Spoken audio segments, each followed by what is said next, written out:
Hi, we're on 5 on Fear, Part 6. Just briefly, I'd like to mention the fact that we're still in the key room because we still want to focus on this wonderful thing that gives us access to the treasures of salvation. We found that the key to these treasures is the fear of God. Not fear taught according to the precepts of man, which would mean that fear is just reverence or respect or honor, but fear means fear, to be afraid, to be frightened, um, to understand the greatness, the majesty of God, that He holds the power of life and death, and that there's nothing that can deliver you from Him.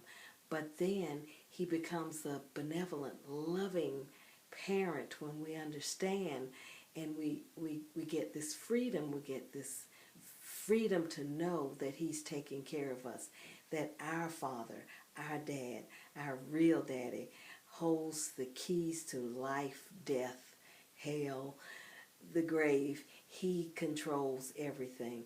As He told us in Deuteronomy 32:39, He is the one who kills. He's the one who heals.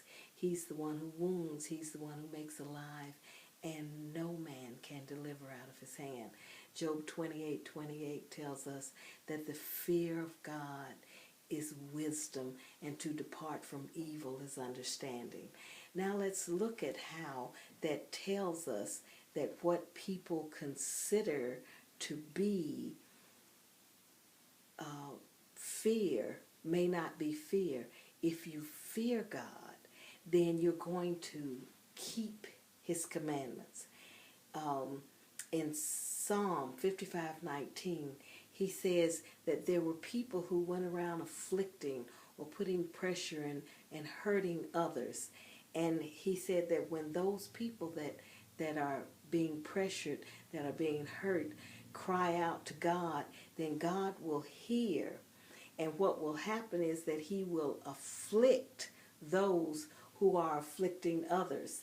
He that abideth from old, it says. And then it says Selah, which means pause.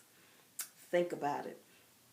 He says, because they have no changes, they have no fear. They do not fear God because they haven't changed. If you're going around unchanged, if you're going around still sinning, if you're going around still hurting others, you're not scared. You're not afraid of God. And that because you would change if you did. He says this in Romans 3:18.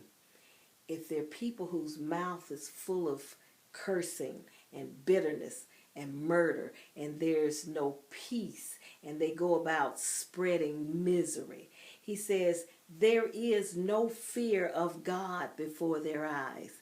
So if you're involved in sin, if you're comfortable in it, if you're spreading misery to others, if your mouth is full of cursing and bitterness, then you don't fear God. So if there's been no change in your life, then there's no fear of God. If you fear God, you will change. Now, He says in His word, again, Proverbs 14:3, He says, if you walk about uprightly, then you fear God. But if you are perverse in your action, in your ways, if you're perverse in your ways, then you despise Him. So there's no confusion. If you are obedient and following God and walking uprightly, then it's because you're scared. You fear Him as you would any good, strong, consistent father. But if you're not doing this, then you don't fear Him. In Ecclesiastes 3:14, he makes this statement. This is heady. I know, it says, that whatsoever God doeth, it shall be forever. Nothing can be put to it, nor can anything be taken from it. And God doeth it that men should fear before him. Whatever God has done, he has done so you would fear him.